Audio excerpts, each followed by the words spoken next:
Oi, pessoal, tudo bem? Aqui é a Carol, eu sou PED de vocês da PB 281 e na nossa quarta aula a gente vai falar sobre os métodos de dosagem de proteínas.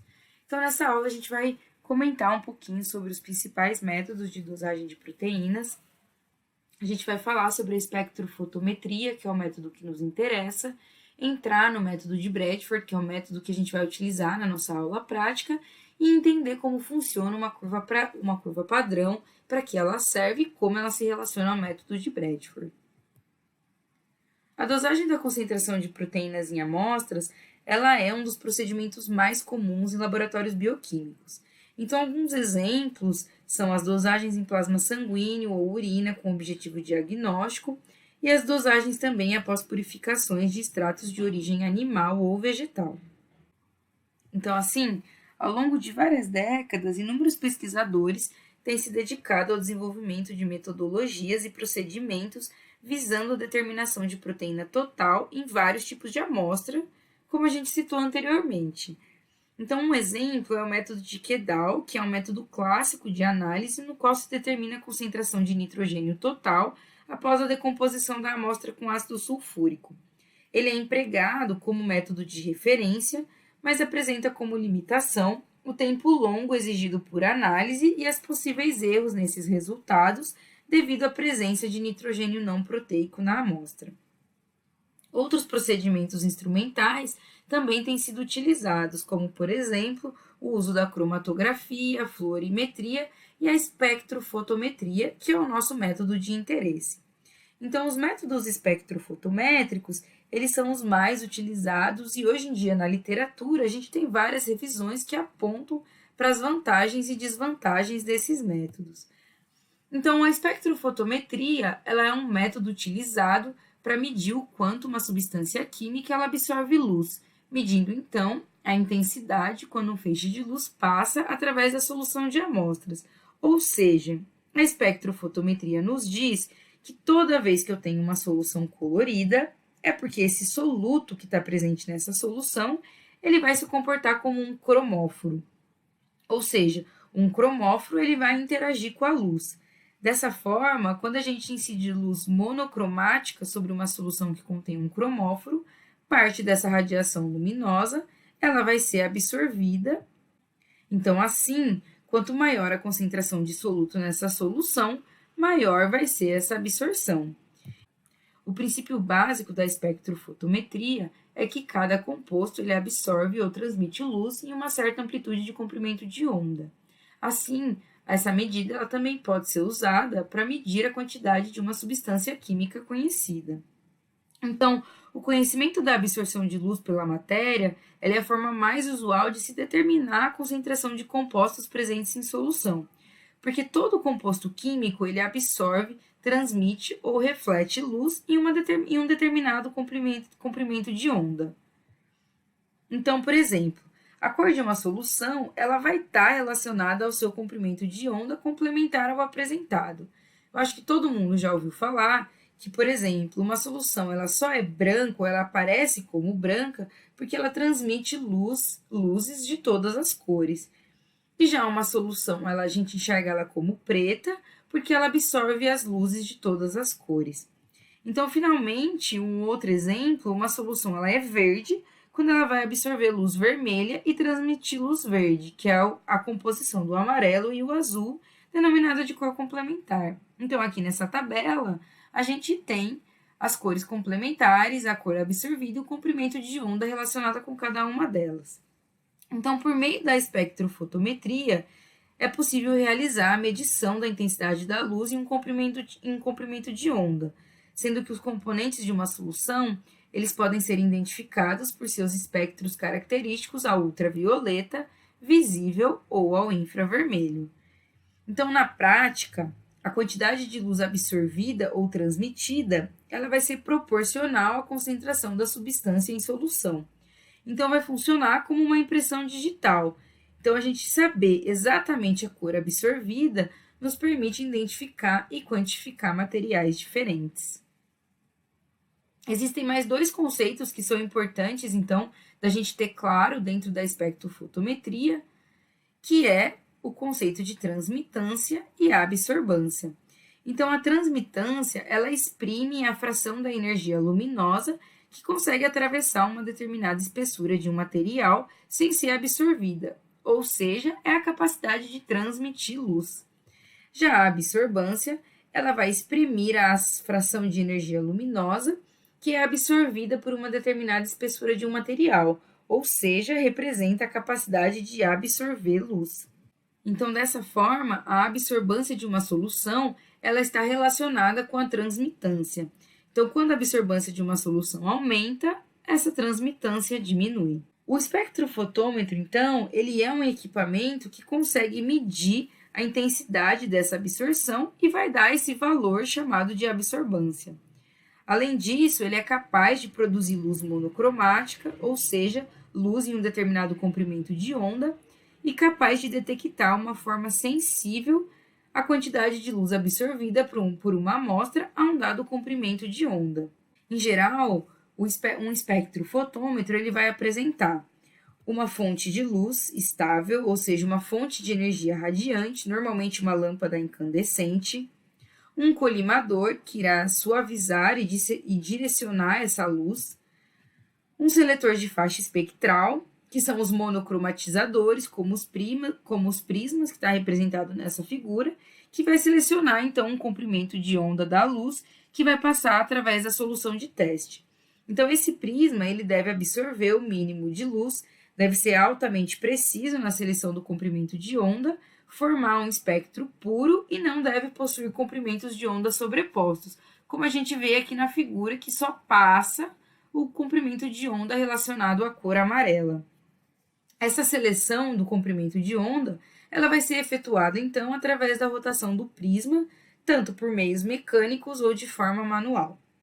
Além disso, ainda existe um recipiente que a gente coloca a nossa amostra a ser analisada, então ela deve estar em um recipiente apropriado, como as cubetas e os tubos de ensaio, e finalmente um detector de radiação, que permite uma medida relativa da intensidade da luz e o leitor que vai interpretar essa detecção. Então, basicamente, a base da espectrofotometria é passar um feixe de luz através da amostra e fazer a medição da intensidade da luz que vai atingir o detector. Então, logo, a gente pode dizer que a concentração de um soluto numa solução ele é diretamente proporcional à sua absorbância medida através de um espectrofotômetro. Muitos métodos espectrofotométricos, ao longo dos anos, eles têm sido propostos para se determinar a concentração de proteínas, a dosagem de proteínas dentro de uma amostra. Mas não existe uma metodologia que ela é considerada de uso universal para todos os meios. Isso vai depender da sua amostra e dos seus interferentes e das vantagens e desvantagens que aquele método oferece. Então, em especial, na aula de hoje, a gente vai falar sobre o método de Bradford, que é o método que a gente vai usar na aula da semana que vem. O método de Bradford, ele é uma técnica para a determinação de proteínas totais que utiliza o corante de Coomassie Brilliant Blue. Ou seja, basicamente, esse corante ele é o ponto principal do método. Por quê? Porque esse corante ele tem a capacidade de se apresentar em dois estados. Um estado instável, dito catiônico, e um estado estável, dito aniônico. E o mais interessante ainda é que essas duas formas elas possuem comprimentos de onda diferentes. Ou seja, o estado catiônico ele é voltado para o vermelho escuro amarronzado, enquanto que o estado aniônico ele é azul. E essa característica ela é fundamental para o método de Bradford.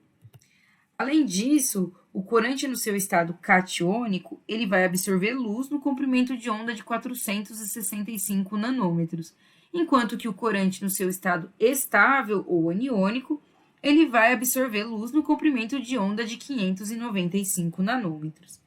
Então, resumidamente, como que esse corante funciona? Aqui a gente tem uma solução de proteínas, uma solução contendo proteínas, e a gente gostaria de saber a concentração dessa amostra. Então, quanto de proteína a gente tem aqui dentro? Então, para isso, a gente vai pegar uma amostra dessa solução e a gente vai colocar juntamente com o corante Coomassie Blue. Então, esse corante, ele vai estar na sua forma instável, ou seja, ele vai ser vermelho amarronzado, e a gente vai colocar, ambos eles estarão em uma solução ácida. Então, como visto na aula passada, em meio ácido, as proteínas elas são basicamente cobertas por cargas positivas devido ao seu ponto isoelétrico, ou seja, elas estão protonadas. E o corante, em meio ácido, ele vai possuir um par eletrônico que vai estar aqui sozinho e que vai poder ser doado, então, para a proteína, né, que a gente pegou lá da amostra da nossa solução de concentração desconhecida. O corante, então, ele é capaz, nessa molécula de corante, ela é capaz, então, de doar esse par eletrônico sozinho para os grupos ionizáveis das cadeias laterais das proteínas, como a gente viu também na aula passada, que as proteínas possuem vários grupos ionizáveis ao longo da sua cadeia. Nessa situação, então, em que o corante ele doa esse par eletrônico para a proteína, ele faz com que a proteína ela também mude para um estado instável. E dessa forma, nessa solução, nós temos não só a proteína em seu estado instável, como o corante no seu estado instável. Nessa situação também, o corante está repleto de cargas negativas e as proteínas, como a gente já falou anteriormente, carregadas positivamente. E como a gente já sabe, duas moléculas instáveis, elas tendem a procurar a estabilidade. Então, tanto a molécula de corante e a minha proteína, elas vão se ligar. Então, através de quais forças? A gente vai ter ali, então, a força iônica atuando na ligação dessa proteína, e, além disso, existem forças hidrofóbicas, como a força de Van der Waals, que vai resultar também na ligação dessas duas moléculas.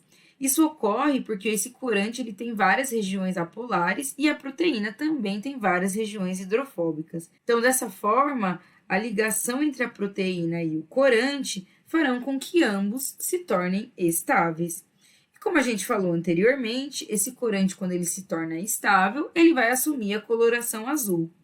Então, esse é basicamente o principal princípio do método de Bradford, em que essa coloração azul ela vai ser diretamente proporcional à concentração de proteínas que eu tenho na amostra.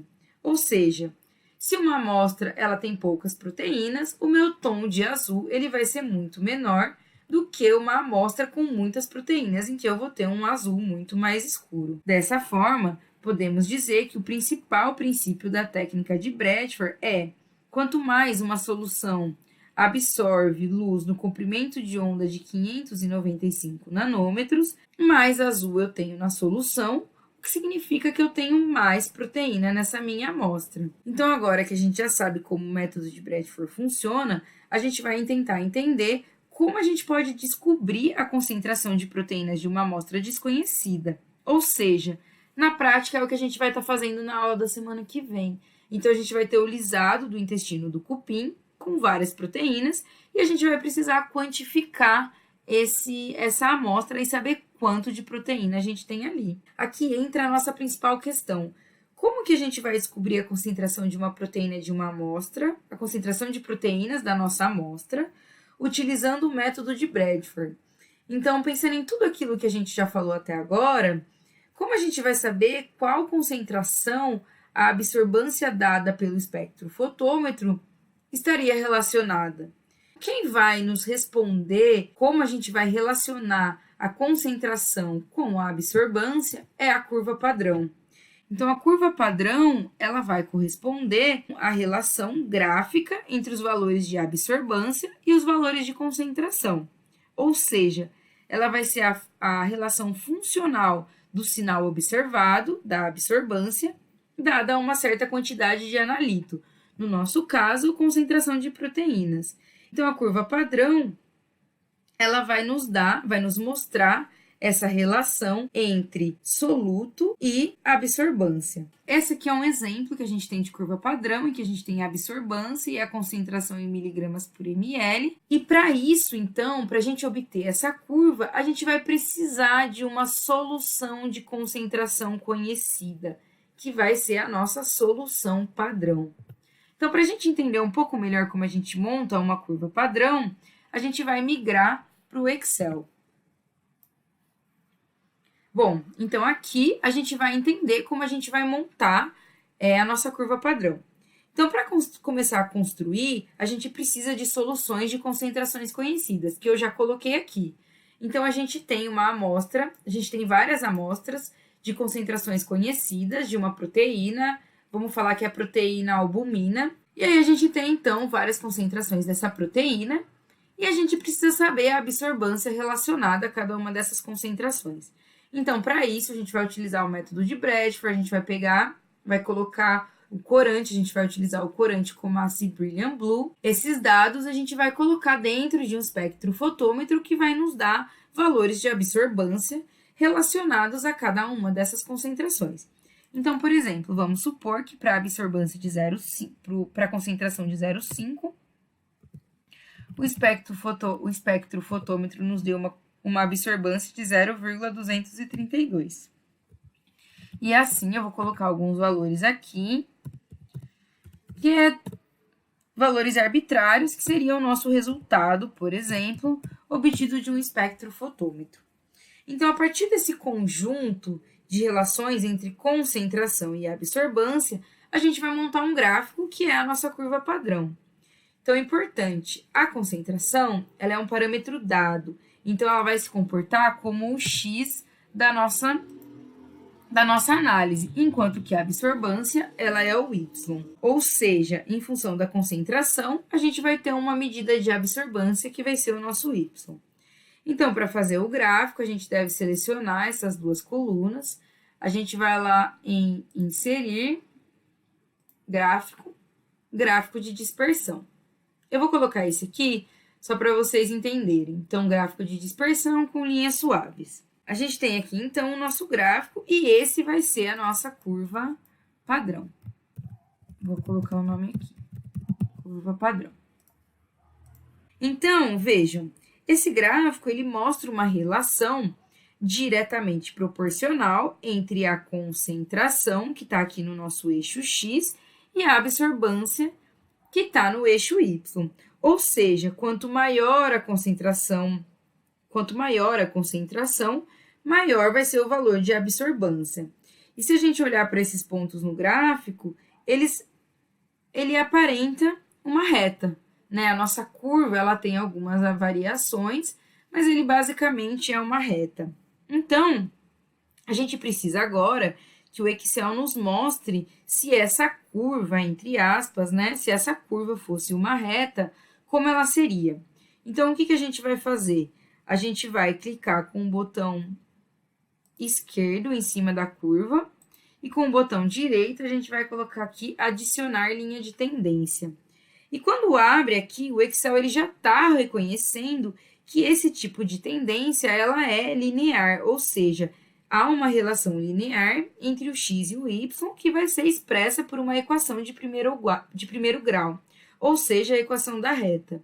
Então, a gente vai selecionar aqui para exibir a equação no gráfico e exibir o valor de r². Vou colocar aqui do ladinho. Então, aqui a gente tem essas duas importantes informações.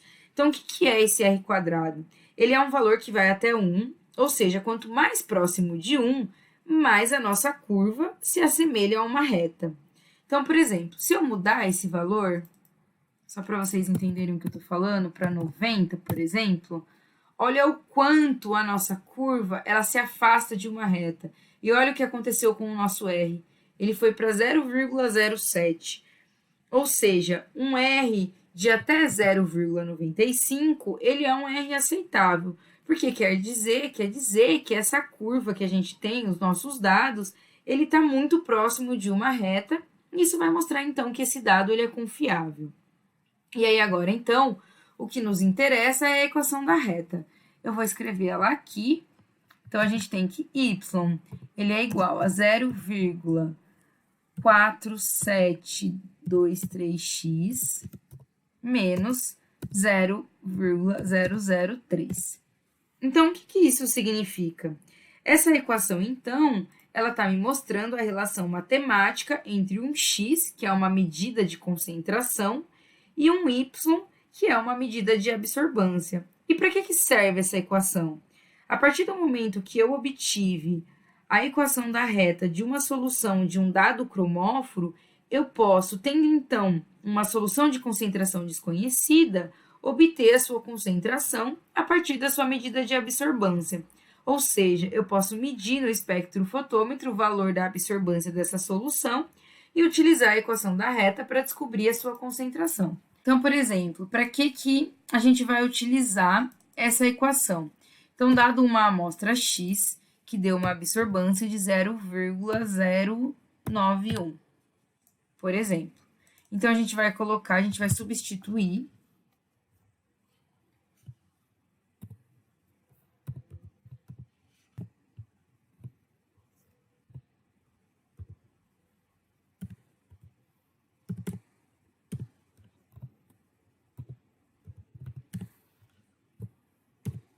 a gente vai ter, então, aqui uma concentração de aproximadamente 0,19 miligramas por ml. Então, aqui a gente consegue descobrir o valor, a concentração dessa nossa amostra desconhecida. Bom, na aula de hoje, então, tudo que foi falado até agora, ele estava relacionado à dosagem de proteínas de uma amostra como um todo. Ou seja, nós dosamos a quantidade de proteínas da amostra, sejam elas quais forem. Porém, algumas aulas atrás, o professor citou um pouco sobre a proteômica e sobre a espectrometria de massas. Dentro da espectrometria, existem abordagens muito robustas de quantificação de proteínas, como o monitoramento de reação selecionada, ou SRM. Então, o monitoramento de reação selecionada, ele é um método altamente sensível e seletivo que a gente vai conseguir quantificar exatamente a quantidade de uma proteína específica de interesse. Ou seja, ele é um método em que a gente, dentro de um universo de proteínas, a gente consegue escolher uma proteína específica e a gente consegue quantificar ela precisamente. Então, relembrando, ao longo dessa aula, a gente falou que não existe apenas um método de dosagem de proteínas e nem o método mais correto. Isso vai depender dos seus dados, vai depender da sua amostra, das interferências e que tipo de amostra você está trabalhando. Além disso, então, a espectrofotometria ela é um método utilizado para medir o quanto uma substância química ela vai absorver luz, medida a intensidade quando um feixe de luz passa através da solução da amostra. O método de Bradford ele é uma técnica para determinação de proteínas totais que vai utilizar esse corante, o Comassi Brilliant Blue, que tem a capacidade, então, de estar em dois estados, em duas colorações diferentes, o que permite com que a gente utilize esse corante no método. E, finalmente, a curva padrão, ela corresponde à relação gráfica entre os valores de absorbância e os valores de concentração. Então, através de uma curva padrão, com uma solução padrão, a gente consegue ter, então, uma referência para descobrir a quantidade de proteína que a gente tem em uma amostra desconhecida. Bom, essa aula ela não tem livros, então, assim, aqui eu coloquei alguns artigos de referência que eu usei para montar essa aula. Então, caso vocês queiram saber mais, vocês podem estar consultando esses artigos. Na internet tem muito material, na literatura tem muito material que explica cada um dos métodos e que, caso vocês queiram entender mais a fundo sobre esses falados e sobre os pontos, né, discutidos durante a aula. Então é isso, muito obrigada, pessoal. Semana que vem, então, a gente se encontra e eu espero, então, se vocês tiverem alguma dúvida, que a gente possa conversar e saná-las na semana que vem. Um abraço e até mais.